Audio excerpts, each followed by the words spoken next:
Hey, friends. Welcome to Studies in Counseling, where we explore the most absorbing and engaging questions in the field of counseling. We do this by connecting and dialoguing with leaders in the field. And I'm here today with one of those leaders. I'm so excited to be with Dr. Patricia Arredondo. How are you today, Dr. Arredondo? Well, I'm delighted you invited me. Thank you, Brian. And I do want to congratulate you for initiating this process. I think the idea of stepping out, reaching out to us in the way you did, and I appreciate these kinds of conversations with graduate students. I think it's a really important statement about you, but also very, for me, hopeful about the future of counseling with people who have your curiosity and willingness to engage. Yeah, obviously that's really giving and gracious of you, Dr. Arredondo. It's gratifying to hear. And it's somewhat surreal for me. So folks are aware of your legacy and work, I'm sure, who are watching this. And I've been reading about you in my textbooks, and you're a real person who I can talk to. So that's fun. And we can have these conversations, and that's a real gift of Zoom and this world we're living in. Yeah. And speaking of what you're saying there about these kind of conversations, we've been doing this thing at the beginning of these conversations, asking a question about engagement. And so I'm curious, what has been kind of absorbing and engaging you recently? What's been fascinating you in life, inside the field, or just in life in general? It's very a big question, and yet sometimes I think I can reduce it to a few comments in terms of what's been engaging me, thinking about the world and thinking about the complexity of the world and human relations, and I used to read the newspaper, right? And so now I get all my news online. So I feel like I'm even a bigger consumer of news and engaged in so much more than I think if I had to pick up a piece of paper and sit there and read it. I think what's engaging me are the repetition of some of history, if you would, in terms of the hardships of people's lives, and looking at the war, obviously, the war in Ukraine, and the consequences of war, and this somehow, I mean, it's engaging to me, and it makes me very curious as to why there can't be greater understanding. I don't think like counselors should go in there and do conflict resolution with these individuals. And many times we've said if women were involved, women really had a leadership role, we probably wouldn't see this type of conflict, mortal conflict. So that's one of the things that's engaged me, is paying attention to this and the dynamics, the human dynamics that repeat themselves over time. So that's at the macro level. I mean, it's for some people who are living it, it's a micro level. And I've studied, my initial work was with immigrants and refugees. So that theme never goes away. And I think our issues in the United States around the border, and I'm just, paying attention to legislation and how it disempowers people more than anything, and how people are now going to Canada because it's easier to get into Canada to seek asylum in Canada than it is in the United States. So, these are things that engage me as a counselor and a psychologist, because it's all about, human relations, the human condition. I suppose that's why I went into this field, was my interest in people and people's well-being, because I'd already seen, how people were mistreated who were immigrants. So that's engaged me. And I think this whole idea of artificial intelligence is also fascinating to me. And,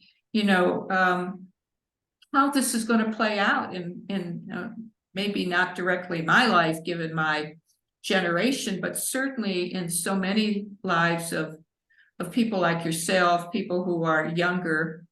And, it makes me, it actually, I don't feel very confident about all of that. I don't, and it's just like I don't feel confident about robots doing all the things that humans normally do. So those are, and I keep on, and I read a lot, and as I say, I think the benefit of social media is now that there's access to more. What's happened with the banks last week, the two banks that foreclosed. And I think that's okay. So it's a business that went down, but I think about the effects on all the people who, are now unemployed and their families. And so there's all of that, which it goes through my head. And I think the one positive thing in a lot of this is that with the pandemic, counseling is now, our mental health is now seen as a priority. And that is good news to me when I read something that says that there is a priority in this city or in this school on mental health, in this workplace on mental health. That to me is a real positive in the last couple of years.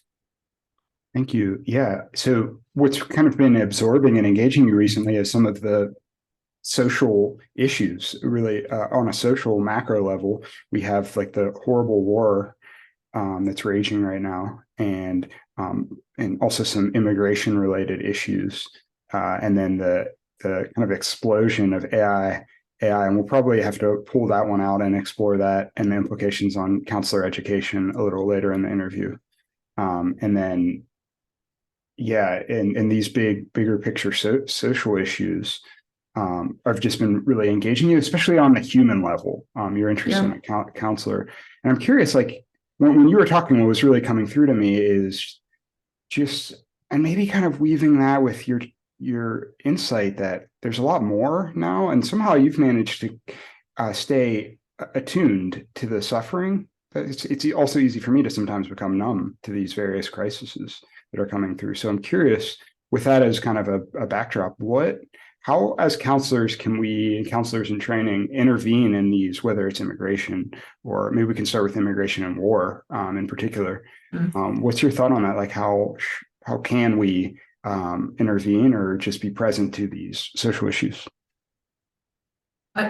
We start by being present to the social issues. I think that's a good starting place, to not ignore them and say, well, this doesn't affect me. That's down in Texas and Arizona, right? So I would say as counselors at a human level, we really, I believe we have to have empathy for many individuals who go through these awful circumstances and their families. I think about the shootings in the United States that happen, gosh, almost on a daily basis. And how we can't just stop it. We can't just say, oh, another shooting.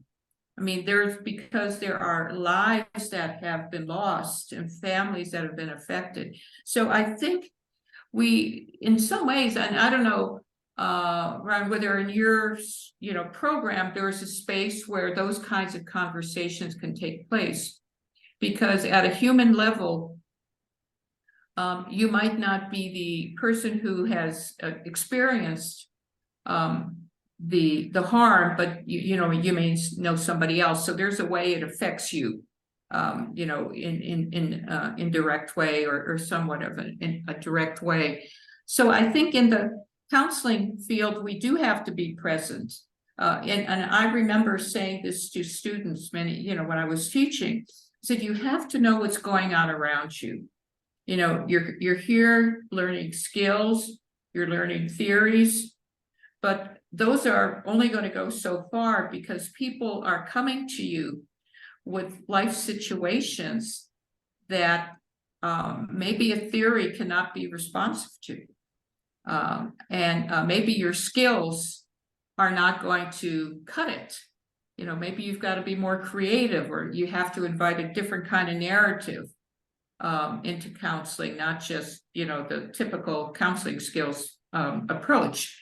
So I really think the need to be mindful of what's going on worldwide, and it you know, what's that expression, you know, think globally, act locally, or something like that.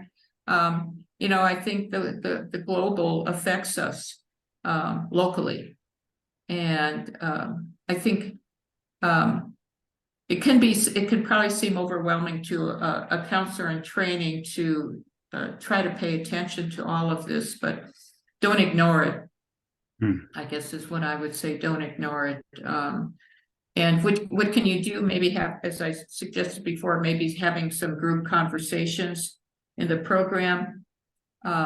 If there are agencies locally, to find out who those agencies serve. Is there, you know, someone, a group with whom you can volunteer, or even on campus sometimes. I know many, I don't know about your university, but number of universities have programs for students who are homeless, and they, you know, set up those students also with resources on campus because they're homeless. And so just, you know, find out where at the university you might be able to do something that's, you know, of service. I guess I would think of service, because, you know, these are all social justice issues of inequities, and you know, if there's a little bit you can do, go ahead. I mean, there's many other forms of participating. It could be by donating, and I think that's still a very viable way. Signing a petition. You know, if you're voting in Pennsylvania, I'm sure you're getting a lot of information from you know, the different parties and politicians, you know, to sign this or donate here, you know, or donate to Save the Children or things like that. I mean, I think we should learn early on about not volunteerism as well as contributions, you know, philanthropy. Okay, yeah. And so I'm hearing this idea of one staying present with these issues and having that empathy and recognizing the harm. It's not just another shooting. It's not just, oh, you know, this kind of broad abstract issue like people are with immigration. These are real families and real people that are being hurt, and attuning to that on one hand on a global level. And then coming together as a community locally and organizing as counselors in training, like we have, shout out to a wonderful Counselors for Social Justice chapter, try to do work. So coming together and having these conversations, and then and then looking for opportunities to act. So like embodying some of that concern. Maybe this question about some of your concerns about AI, artificial intelligence, the other one. Wow, this like Chat GPT thing, we're shooting this in 2023, and this has just exploded onto the scene. And I actually have empathy for my professors who, you know, are kind of nervously joking with us, please don't use this, you know, this is, we can't, it's just the shock that's been absorbed into the education system. And you're feeling, or I was hearing some pessimism about it, and maybe also some things about automation and people losing jobs. I was kind of sensing with robots. Yeah. So I'm kind of curious. That was, I think on both, I think with, you know, the use of robots, and that's not new anymore. I mean, that's, you know, we know that they've been brought into factories. We know that, you know, they've replaced workers there. This is not new, unfortunately, or into warehouses. And so you can think about places where actually people are receive lower salaries is where they've been displaced by robots. So that's one of the thoughts occurred. Now I know robots are in operating rooms. I was talking to a friend who's going to have hip replacement in a few weeks, and her surgeon uses robots. Wow. And so, but I mean, it's not that the robot's doing it all by itself, right? The surgeons are there, but you know, there's a way that the robot can, I think, go in and do the whatever surgery, part of the surgery that the surgeon doesn't have to do. So, and she's not the first person who's talked to me about having a robot involved in surgery. I can't say I have, but you know, it's not unusual, I guess, and mostly at teaching hospitals, I would say, or hospitals that are tied to teaching hospitals, you know, where you have these teams that come in.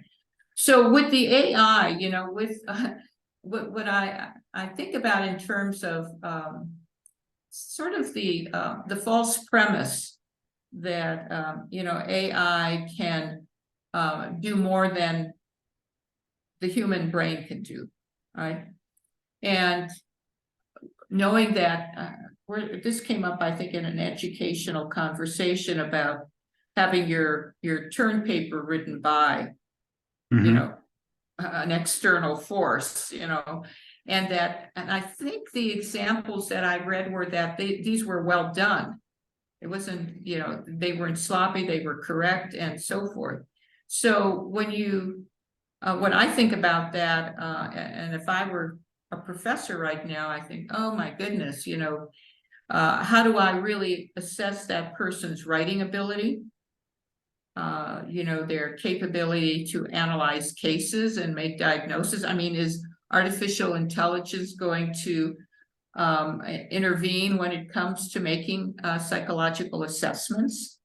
And if so, you know, what are the implications for all of our, you know, human touch and human understanding? So I think each profession has to really start to look at the role of artificial intelligence.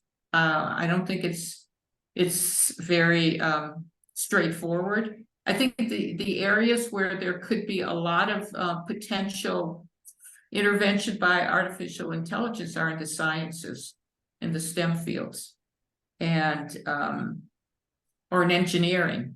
You know, things that I you know, typically follow logic models, I think are going to be more effective. But still, you know, I think the humanities could be affected. Social sciences in particular, I think, could be affected by AI. So I don't know. You know, 3-4, by the time you graduate from this program, you know, what's on the horizon with artificial intelligence? You know, it's been, remember years ago, so this was the early 1980s, and I was working on some projects, and the whole AI thing came up over at MIT. And they had a particular program, and I'm trying to think, it had the name of a woman. And they were already involved in the field of looking at an inanimate, if you would, force to do some of the human applications. And I'll have to go back and look it up, because and this was like 1980, 82, something like that. So, and it was at MIT where these, you know, where this research was taking place. So, it's just kind of gone more than a research project. It's going into real application. Yeah, that's interesting that you've seen kind of the development from the early 80s to now. And yeah, and there's themes of the implications for education, and just we're kind of curious on what's the horizon, and it's on the horizon, and it's still uncertain. And it definitely makes me think of things like empathy and soft skills, Yeah. like things that in some of the research it's talked about as being fundamental to counseling.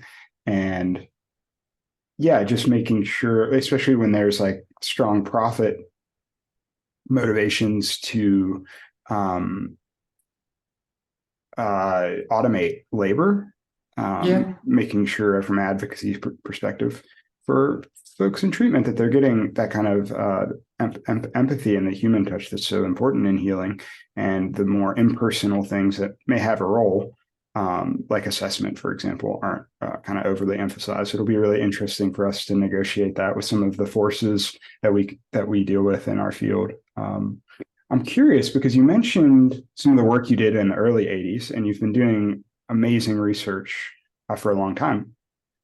I was curious about what that process is like for not only research, teaching, consulting, many different things that you've been into. I'm just curious on kind of a broad level. What is it like for you to get kind of fascinated by a new direction, maybe a research direction to broaden it? Like maybe just walk me through like if you will, the creative process behind your research, or the just the research process. Would you say anything about that? Well, what I've noticed in the kind of research I've done, and it's again a long trajectory, is that there are probably two things that have motivated me, two or three things that caused me to step into something. Obviously, the first is interest and curiosity, wanting to learn more, wanting to understand. I think the second is I've stepped into gaps, I would say, where there is very little research that's been conducted. So if it's women in STEM, Latinx mental health, the immigrants and refugees, women's leadership. I mean, these are not, prolific areas in the literature. They're there, but they're not prolific. And then I like to examine when I do my research, sort of at the meta levels, what goes on for particular populations.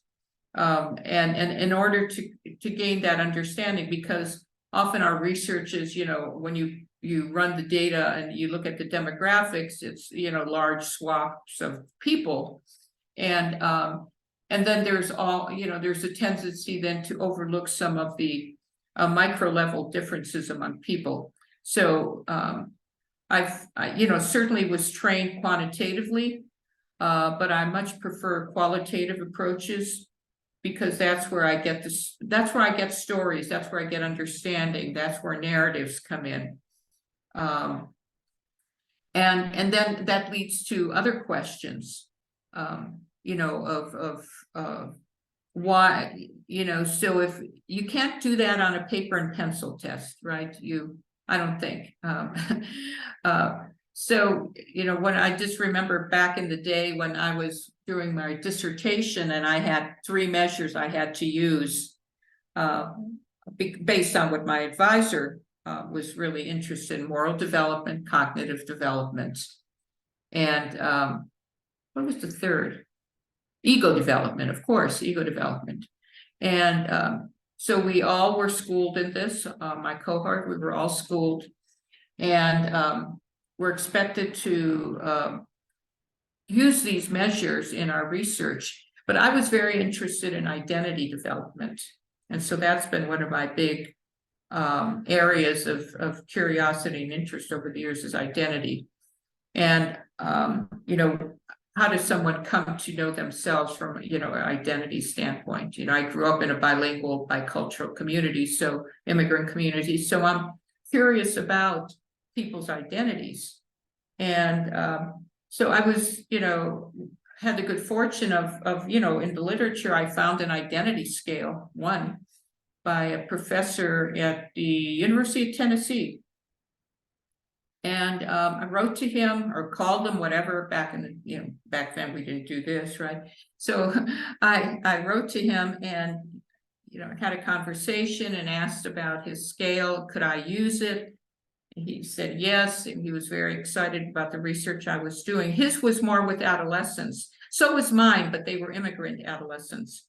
And so that identity piece has been kind of thematic, I think, in my work. But then I had another professor on my dissertation committee who was a developmental psychologist, and he was an immigrant as well. And he said, I'm not an immigrant, but he was interested in my research because of his own immigrant identity. And so he said, why don't you do your own scale, develop your own scale, and we'll, run it for reliability and validity. And so I did, did some tests and all that and so I had 2 identity scales where I was able to use. But the point is, there are things that are under research that make me curious. Historically have made me curious, and it's all part of understanding, I guess, the human condition. And I, having been a psychotherapist as well, recognizing how rich people's stories are, that I could not have, learned any of that in a textbook. It's just, I think the beauty of the human interaction and the ability to relate and develop these salient relationships. And I have to tell you, the majority of my psychotherapy work was with women. I probably had a couple men in my, who were clients, but the majority were women. And I, have a bias, I would say, because I think the way counseling theories historically have been taught, even, some of the assessments are not really, they're biased against women. So I think about how important it is to not rely on those things, to understand how women think and why women think the way they think and relate the way they think and relate the way they do. So that's been really essential to my work, is, and I do get curious, like you said, my original work was not with Latinx populations. It was with immigrants and then women.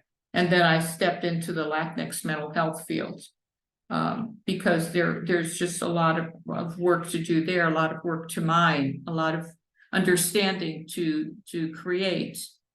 And I would say all of this goes with me. I've been a professor, administrator, and so forth.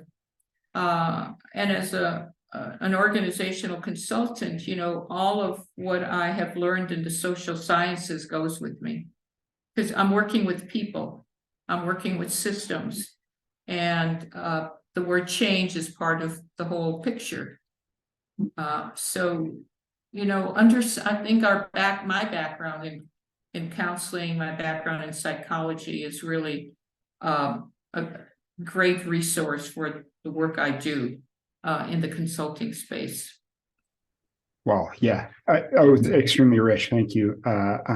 That question about curiosity stimulated a lot. And so I was hearing about how you're just very naturally curious and you notice things and follow that. You're willing to follow that fascination. And luckily for the field, that often leads you into gaps, like things that are being understudied and aren't looked at. Like, for example, in your rich research career, looking at immigration, Latinx mental health, women in STEM, and leadership. And that one of the things kind of underpinning all of that is identity. I mean, you talked about some of your interesting work, your research with the identity scale. And then, yeah, this last part, I think we should double click on this because it just feels very important. This recognition. And there was also something I should mention too about narrative and story that is, I think, important for us to maybe pull on. And there's a qualitative aspect. You're well trained in quantitative methodology, but there's a story thing. And I wonder if this is related to the other part that came through your psychotherapy work. And so what, as counselors, do we need to, like that insight you have about the bias, like a systematic male bias in counseling. What do counselors need to know about? Maybe can we unpack that and explore that a little together? Sure. Yeah. I need to question, and here's, the fundamentals for me is that most of the theories that are taught in counseling programs are written by men. Okay, and no one has complete objectivity. I don't, you don't, but when we have, even in the career area, if you look at some of the theories there, they're not necessarily androgynous. They're much more male oriented. And, so you have to think about the people who develop those theories and those scales. And you have to question, how inclusive are they? Do they consider people across the age span, or are they all relative to adolescence? I mean, Erickson talked about identity development and the identity crisis, happening when you were an adolescent. Well, guess what? We have identity crises throughout our life. And so I think those are some of the questions we have to ask. Is it true? Is the identity crisis just for adolescents? And I had my students many years ago do a paper, and they had to interview. They decided to interview family members just to talk about identity, and of course they learned that their parents or their aunt or uncle or grandparents had multiple identity crises. And it was all tied to, for adults, it's tied to work. How I remember doing some of my research with immigrant men, and their issues were around work identity, because those who were professionals, they came to the United States, they spoke English as a second language or not very good English, so they were not able to step into their professional identity. They had to do work that was not about who they saw themselves as. So that was just a small piece of it in terms of questioning. These men were in their 40s, 30s, 40s, so work identity for men in particular is critical. And if you look at some of the developmental, I'm not sure who the theorist is. I don't know if it's Levin. Levin is an organization. It's someone from Harvard who's done the 50-year study of men. And it really talks about how at each decade, men have to go through an identity crisis. And all of that's based on sort of the socialization as we have as men and women growing up. So you want to fulfill those expectations, and your identity is tied to that. And I think with women, there's, if in fact most of the theories were developed by women, unless you have a course in counseling with women and get to understand some of women's development, you're just missing out on a whole lot of who you will get to know in counseling, who typically are more women than men. So and I would say we have to question all of our theories. We have to question counseling skills. Okay, so we all learn how to do active listening, and we all learn how to paraphrase and all that. And I'm not critical, but I think active listening is essential. But if you're working with someone who has always grown up deferring to authority, and you want to build a relationship with this individual, you can't expect them to know what the rules are to build a relationship with you, who's a person in authority. So, there are just a number of areas to examine and question. It's not that you throw it out, but you just need to have a critical perspective on all of it. Because everything we are taught does not apply to all of our clients. because they're theories. I mean, if you think about the theories that you're studying, how much data backs them up? Not much, right? I mean, there's a lot of case studies, right? Like, Yep. yeah. And yeah, totally. It's apropos that we're having this conversation now, but for me, because I'm in my theories class, and it is quite jarring. You know, we go from psychoanalytic to humanistic to the cognitive Yeah. behavioral and I don't think we've seen a woman centered yet, a theorist. You know, and that's been brought up, but I mean, it is jarring to see. And so, yeah. And just making space, like your work, like just with identity, you see this very popular developmental theory, and just examining it and questioning it, and maybe this was relevant to that person at that time, to that guy, and that's valid. But then taking the step that it's universally, objectively valid, and the theory to be utilizing, that's a whole different that's a different thing. chips. Because then what you do is begin to create expectations for that client. I mean, that client is not every client. So if the theory says these are the milestones men need to be achieving when they're 40 and 50, and you're working with a man at that age, in those ages, and you have those ideas or those expectations, and you're saying, well, what's his problem? You know, is he dysfunctional? Is he maladaptive? I mean, then unfortunately, we move into the judgmental or diagnostic phase, when rather than looking at it as developmental differences, there are developmental differences.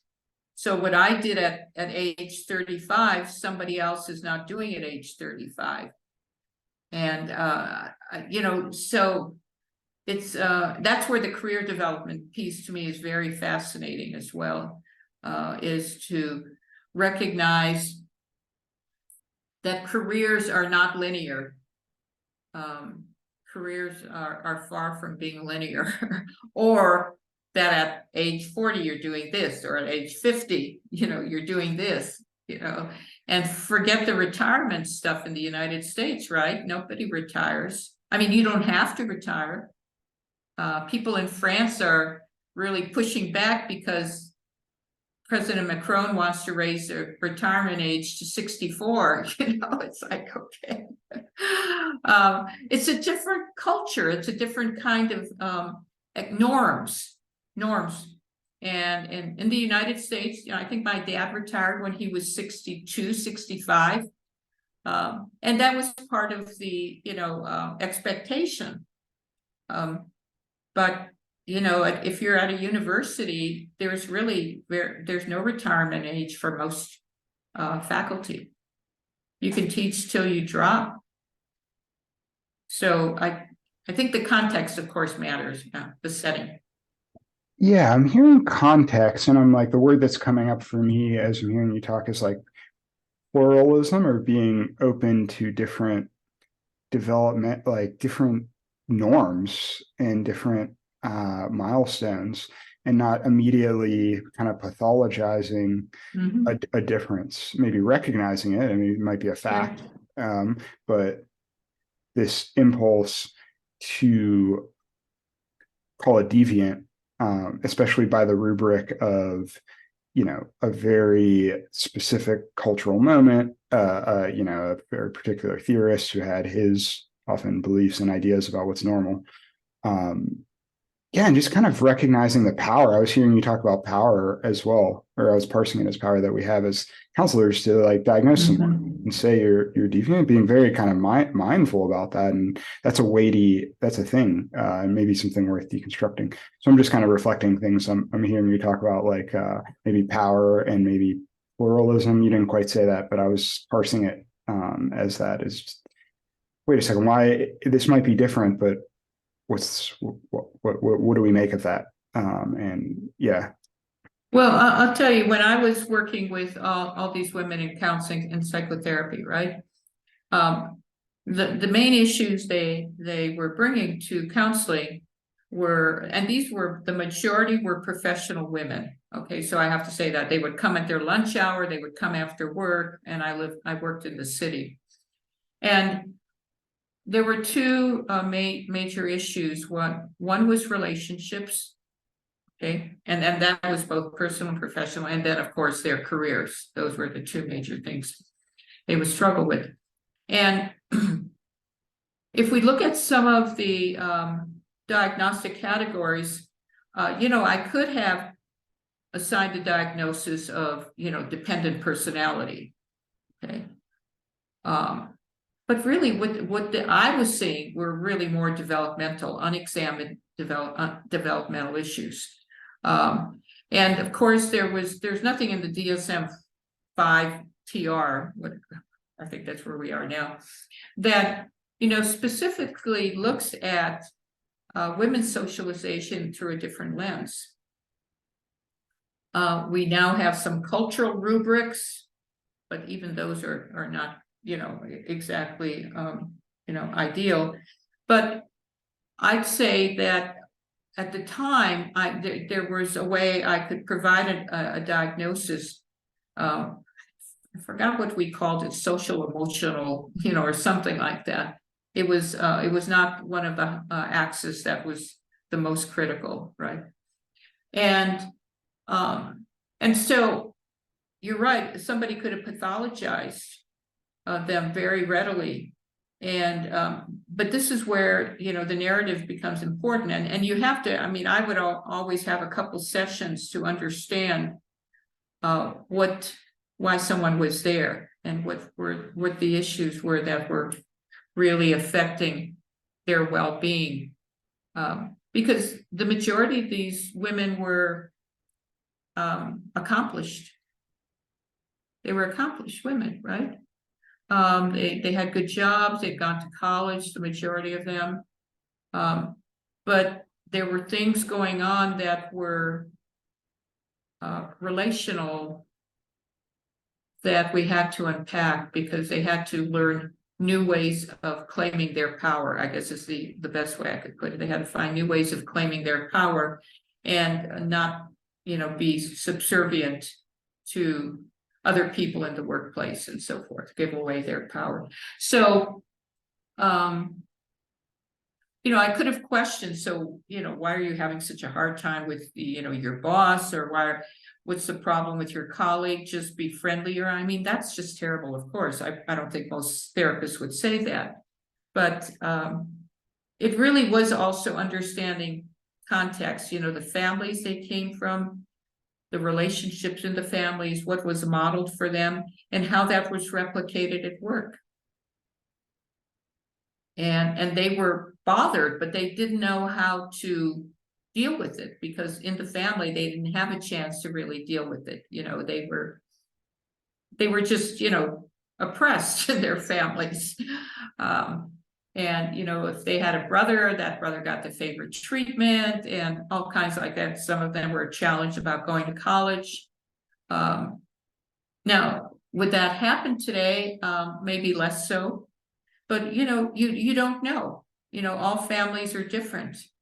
And I think we make assumptions about, families based on socioeconomics, and we say, oh, well, this family would support their daughter, going on to graduate school and so forth. So it's still, I think, an individual narrative, but the history is important, the history of a person's life. And I don't mean it in a very minimalistic way, where were you born and blah, blah, blah. It's like, what was it like where you grew up? And what did this person observe in terms of family relationships, relationship between parents? I remember the first time I found out about alcoholism was because my best friend's father drank too much, and I didn't realize he was an alcoholic, but he was an alcoholic, and they were the first family I knew of where a divorce happened. And so now that sounds dramatic, but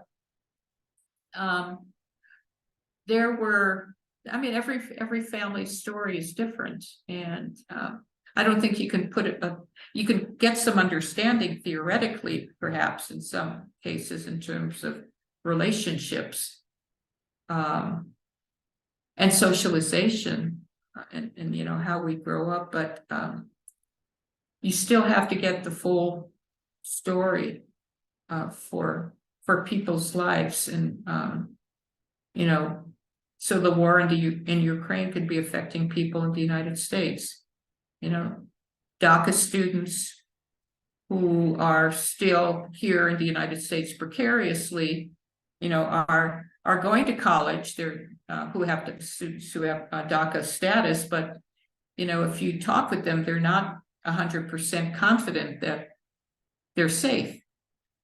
And so there's I mean, family-centered counseling is probably one of the best, you know, approaches to take, you know, really getting understanding of the whole family to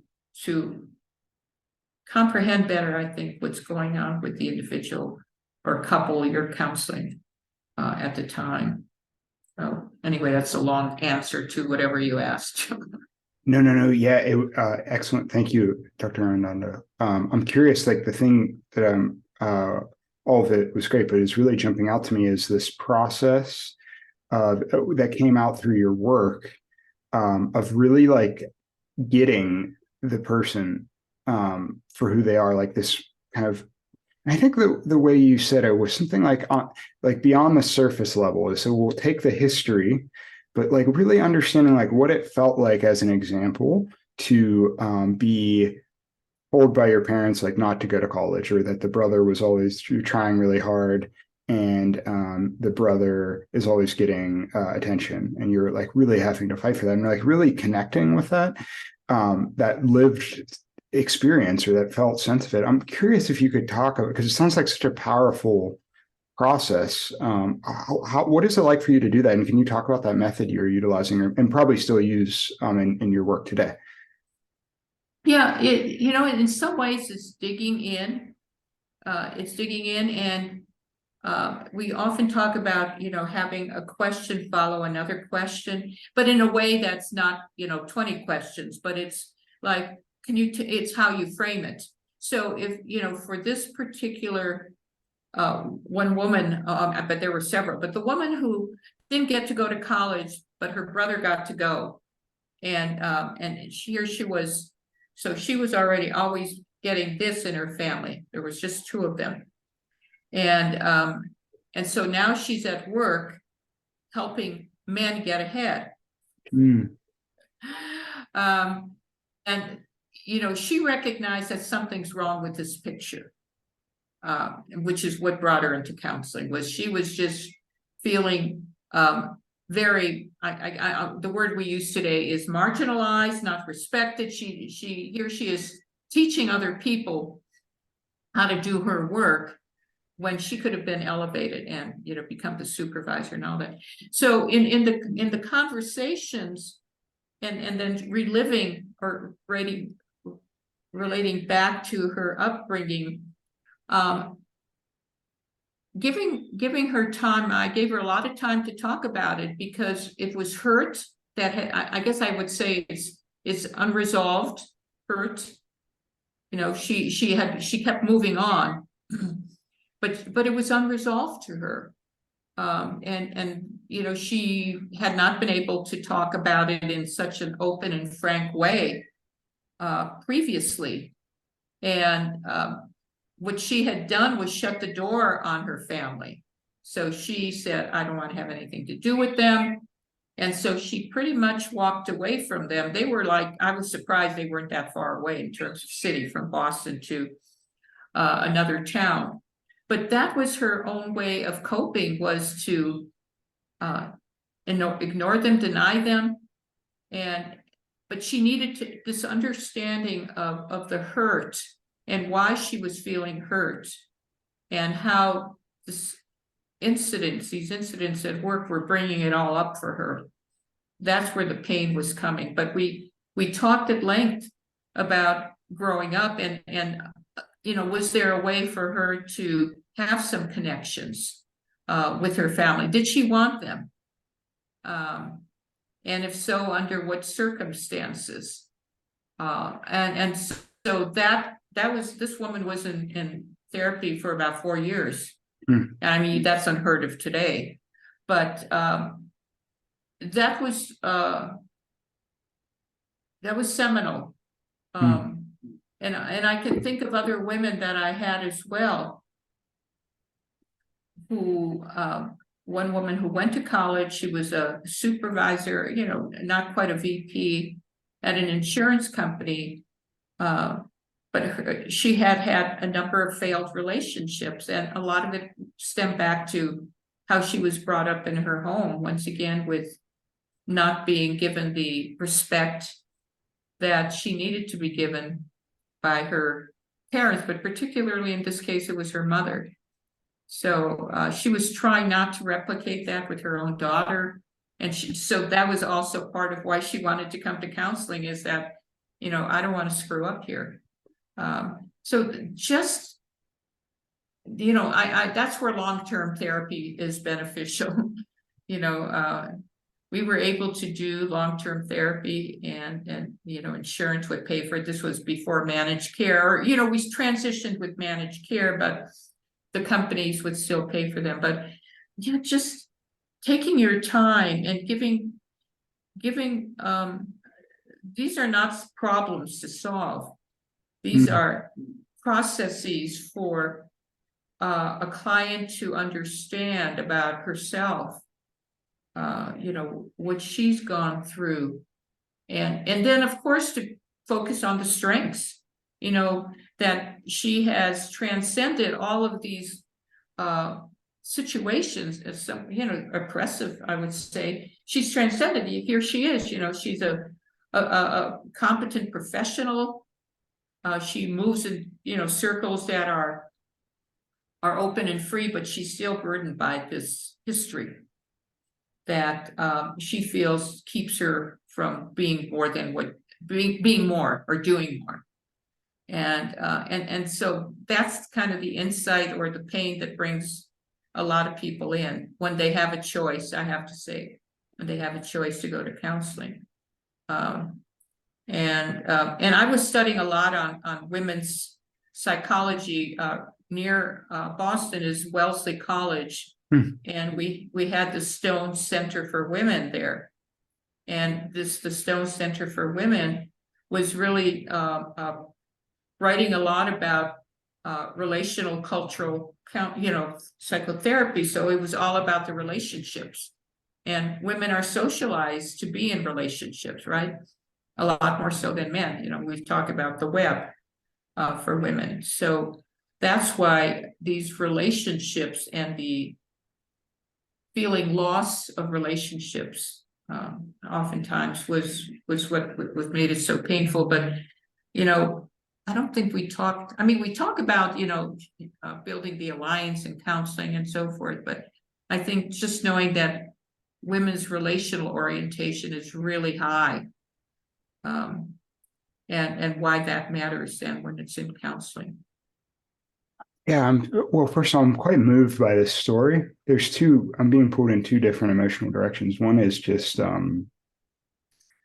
what's the feeling? I guess I'm just glad that you were there for her and to help her unpack that situation, because it would be so easy. And then it's the other direction I'm getting is a bit, I guess it's a worry about some of the things you've talked about with theory, and how we could, as counselors, if we're not being examining closely enough or being critical enough, take things that are oppressive and that we should change and advocate for change, take them as like given, like psychological givens, like certain dynamics, oppressive dynamics in the family, as just things that kind of happen, and pathologizing them and saying, you know, this. There's various theories we could talk about that, you know, pay very close attention to the dynamics you're looking at and we're looking at in that case, between like how family patterns are replicated in workplaces. And that kind of pause that you did in that way, that patience of like, let's like really explore this instead of saying like, this is XYZ disorder, this is XYZ dynamic, and let's fix it. Because actually is just in this case, like just a kind of an oppressive situation, and making sure we're validating that and recognizing that, and being patient enough to explore that and unpack it. Just kind of moved by both the gratitude like that I have that you're able to go to that place, and like the hope that we can as counselors go there, but also just struck by the kind of injustice and unfairness and how we can, unfortunately, just through not being conscious of these dynamics that are kind of codified as theories. Yeah. I'm also worried about that. So that's kind of what I'm left with as after witnessing that case you shared, Dr. Arredondo. Have you taken the multicultural counseling class yet? Not yet. Okay. It's coming up. And not that it's the end all and be all, okay? Mm-hmm. But this is what we're talking about here as well, Brian, is we're talking about cultural differences. And that, you know, the woman, most of my clients were Euro-American women, okay? But the cultural milieu was still male-dominated, right? And it was whether they were Irish heritage, whether they were I had a lot of Irish women because of where I was in Boston, or, you know, they might have been Italian, and that they were actually more, well, I don't know who's more oppressed, but I mean, a lot of the messages, they were second-class citizens. Okay. And so looking at that through a multicultural lens, an ethnic specific lens, a racial specific lens, really, that I think is what furthers whatever you come to learn in theories. Because yeah, the theories were, you know, written at this point in time by these male therapists, these males. A lot of them were medical doctors, you know, they were analysts and so forth. And that's fine. I mean, that's what's right now we're using, but the multicultural perspective, you know, once again says, well, not everybody is this in this little box, you know, they have all this other context. You're from Pennsylvania. You know, you went to this undergraduate school. This is your family history. Okay. All of that is very relevant to understanding the whole person. And there are multiple identities. Let me put it this way. There are multiple identities. You know, are you a first generation college student? I am. Yes, I am. Okay, so you see, that's another piece of your identity. And so there's expectations that go along for someone who's first generation college. And so, you know, is there a culture of first generation college students? Yes, I think there is, you know, because you have types of experience other students don't have, whose parents went to college, whose grandparents went to college and all that. So, I mean, there's just different ways that I think the multicultural counseling course can be, you know, more eye-opening, you know, albeit it kind of talks about group A, group B, group C, and, you know, all of that has its limitations. But it's, you know, talks about, you know, different values, different norms, different histories and contexts. And, you know, and my point always is that we have intersecting identities, right? We're not this and we're not that. We're all of this. And so that's where trying to get as much information about a person's background, you know, can shed some light on what's unique about them. Yes. Yeah, and it's inspiring me too in my own therapy, my own work, to like really pay attention to this, and like really dig into it, because it can be so invisible, like just this thing that you're saying about first generation college student. You know, I've been trying to dig into a little bit about you know, with like whiteness, there's such an invisibility of race and ethnicity. At least that's what I've experienced. Maybe we shouldn't make such a broad statement, but like really paying attention to these differences, I think is, and I'm so looking forward to the course that you mentioned. And actually, I would be completely remiss as we're kind of shifting to the last part of our interview. You brought up multicultural counseling.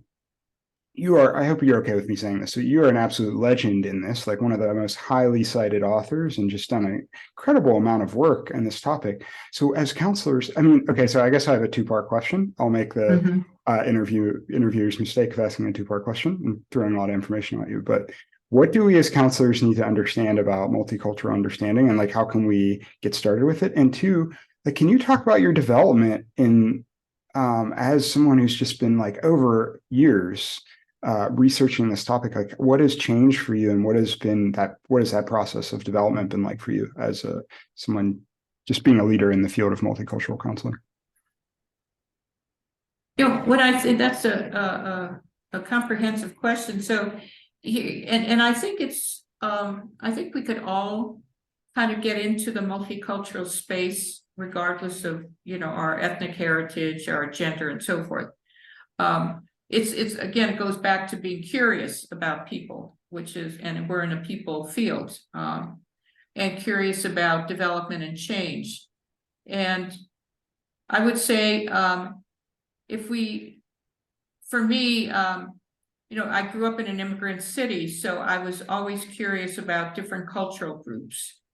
And I was also curious, one of the things that was real curious to me was how people who left their country of origin, they were from Hungary, they were from Croatia, they were from Lithuania, they were from Mexico, how they could never go back. I always found that as a very puzzling phenomenon. And this was the 1960s, right? So, people maybe could make a phone call, but particularly with the people from Europe.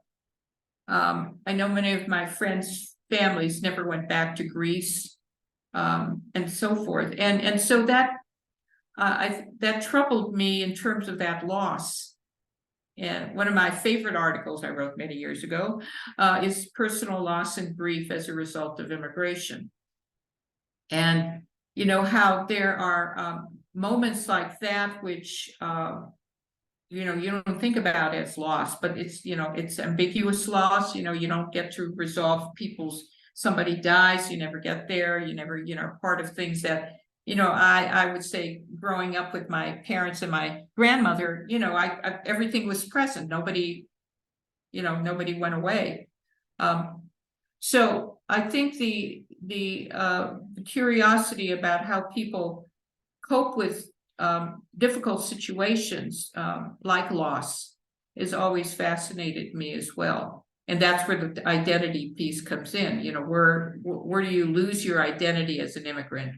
Where do you, have to adapt to new identities? Same thing for women. And first generation college students. I mean, there's an identity there that brings with it some strengths. I mean, I always want to look at things from a strengths-based perspective, which is why I know we have to use the DSM. But, before you jump to a conclusion about someone, get to know their story. And for me, it's all about the story. It's all about the narrative. So over time, for example, with women in STEM, I'll just give you this one example. It's my last book, came out in 2022. And, I kept reading about, I did a lot of work with women in STEM as a coach. That was one of the things in the last 4 or 5 years.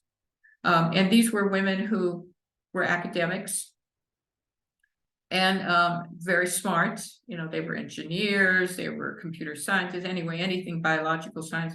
And they got into this program that there was a grant program from NSF, and they got to be in it, and I got to be their coach. And what was, again, very revealing is that as competent as these women were, they were all PhDs, okay? The majority were assistant professors, so they were young in their field. They had to deal with an environment that did not fully accept them. And then they had to work with men who did not accept them. The men didn't think women should be in the sciences. So my coaching really was about encouraging and supporting and what is it that they could do as junior professors? What was something special that could call them out so that they know they had to deal with these relationships with people who had more power than they were, but they needed to continue to achieve. So let's focus on your achievement. Let's focus on your research interests and how are you going to evolve yourself. So thinking about women in STEM, there was an article, famous article written about women working in the chilly climate. And so I would bring to these women some of these articles to validate their experiences. I think that's the other thing you have to do is validate people's experiences. You're feeling uncomfortable, and that's because the environment is not welcoming you and not affirming you and all that. So that was the last book I did was on women in STEM, qualitative research study on trying to understand how women transcended these chilly climate experiences and how they were achieving, because they had these experiences as graduate students and now as professionals. So looking again at the sort of their trajectory developmentally, what did they do to advance? What were their circles of support? Because nobody does it alone.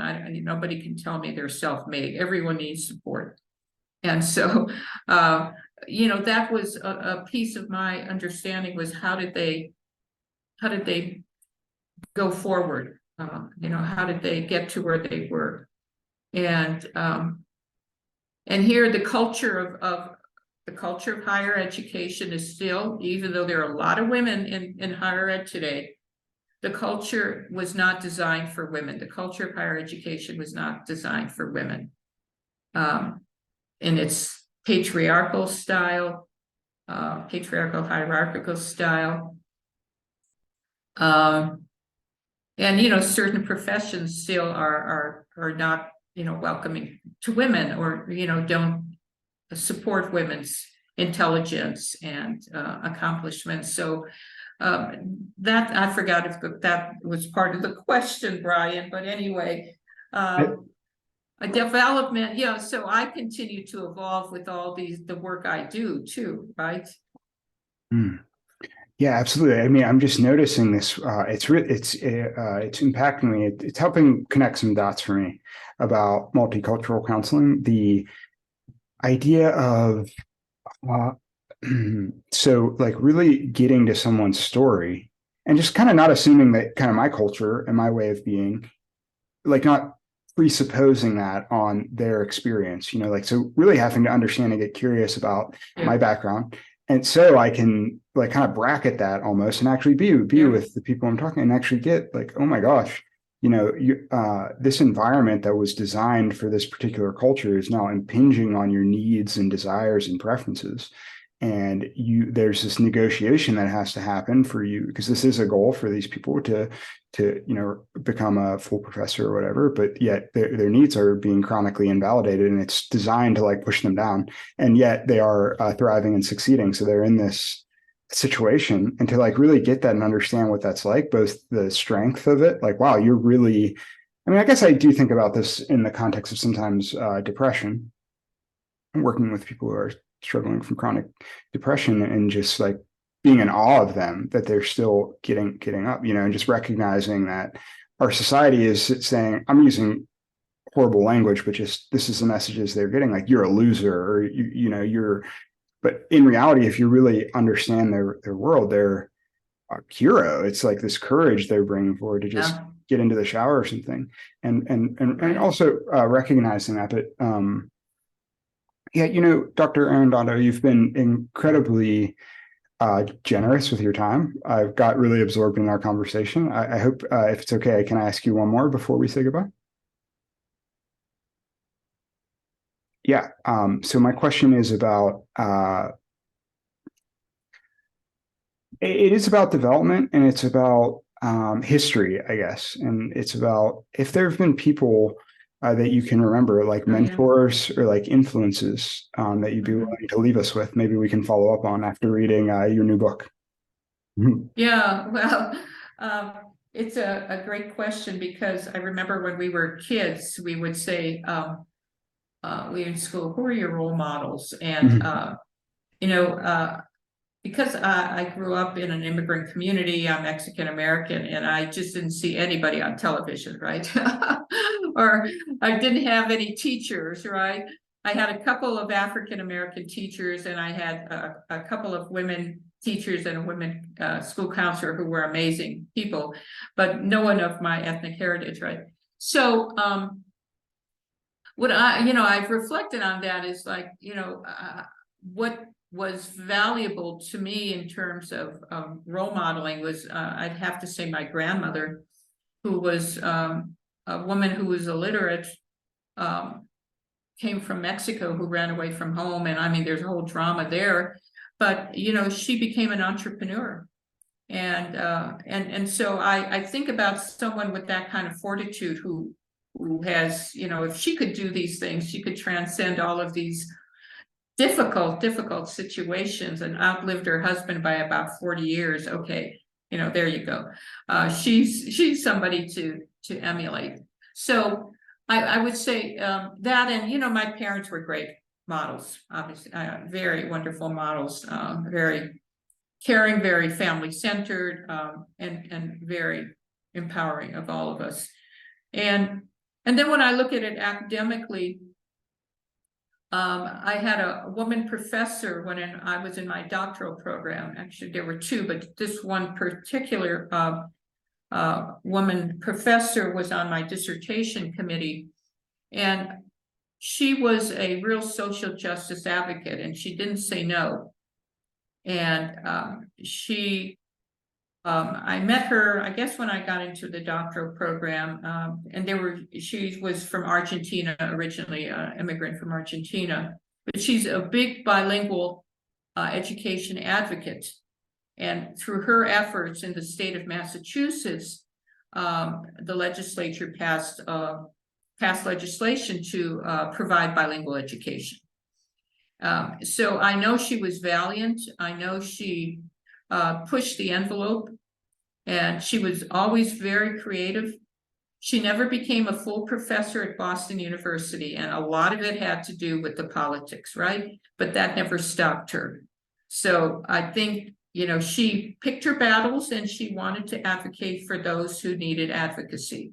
She went over to Boston College, and she became a full professor there. But the point is that I always admired her persistence in what she believed in, and that you go ahead. So she was great. The man who was on my dissertation committee, who really helped me with my identity stuff, I liked him. I thought he was very again, empowering. He had to transcend issues, being an immigrant, speaking English as a second language, and so forth. My advisor was empowering, but and he was a white male, and he was the one who invited me to join the doctoral program. So in that regard, he offered me access, and that became important. So, and I think about other, role models who were probably more people in the literature. There's a lot of folks in the literature who I referred to Jean Baker Miller, who was a psychiatrist at the Stone Center for Women, whose work on women in power really inspired me. And then other people like Eric Erickson. I've said a lot about, adolescence is not it, but I really admired his thoughtfulness. I mean, his developmental approach, the fact that he himself was adopted, and he was an immigrant, and his life story and how he kind of carried it through his theory. It had its flaws, but I because of his work in the identity field, and these were people I got to meet. I mean, I remember going to a conference because Eric Erickson was going to speak. He'd come every year to these Harvard lectures. That was the one nice thing about being where I was at the time. I got to meet some of these stellar people. He was just very down to earth, very humble and so forth. And I would see him when I was out riding my bike. Gosh, that was really amazing too. And he would talk to me like just I could talk to you, right? So, things like that are people I think who do the work, are not calling attention to themselves. They really believe in the work they're doing. And that's what causes admiration for me. That's where, the people that I've admired. And then the social justice advocate, Dolores Huerta. She says, I have her quote on my signature line. She's just an amazing crusader. She's about 92, and she continues to advance social justice issues in education right now is her main piece of work. But people who have a mission, I think the mission is important.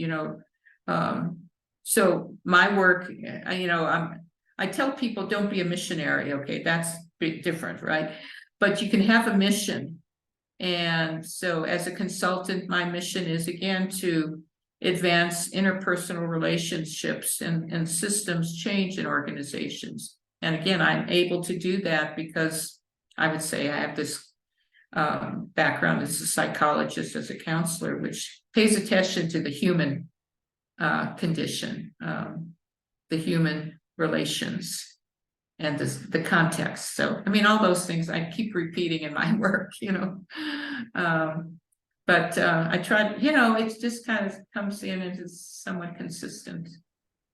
Yeah, and it's such a lovely theme, and you've given that to us tonight too, this theme of the story and the human connection. And you brought some of that into what my question about your development. I got so lucky to hear about your grandma. You brought her energy into our conversation, and this tenacity and valiant energy that she brings and has passed down into you and into our conversation. And it seems like that energy, like the people you've been connected to and inspired, that theme weaved through, whether it's immigration or facing structural barriers and overcoming them. Those are themes that you've brought into our conversation. I'm so grateful to learn from you and be inspired and also, take some of these ideas forward, and the audience will as well. I'm curious, if we want to, I didn't think to ask this beforehand, but if we want to follow your work or look at your writings or learn more about your consulting, are there any places you typically point people to go look at and follow your work? Is there anything like that we can share? Well, there's maybe a couple things. On the consulting side, you could look at the Arredondo Advisory Group. That's where I have a web page with the team I work with and the kind of work we do, the kinds of spaces we work in. So that's there. I think the other is if any of you can have access to what is it called? ResearchGate is one, ResearchGate, and the other is academia.edu. Both of them are always telling me about who's using my work. So it's not just my work. I mean, it's like, okay, I wrote these pieces, these books, these articles, but then other people are using them in their research or in their writings. So those are two academic platforms that use my work. I'm sure if you Googled me, you'd come up with something too about the work. It might not be as exhaustive, and because I don't know if my CV is on my website. I'll have to check and see whether it's there. The types of articles that I've written and book chapters. Anyway, all of that stuff where I've worked is all there. So I just got to write myself a note to check that out. What's on the website. Yeah. Excellent. I hope people will go check that out and read some of your really illuminating work. I just want to say thanks again for being giving with your time. I want to thank everyone else who's stuck with us. And yeah, I'll give you the last word, Dr. Arredondo. Hey, Brian, this has been genuine and it's been real, and I've thoroughly enjoyed it. So it's a gift to me. Thank Yeah, you. me too. Thank you so much. Okay. Bye, everyone. All right. Bye.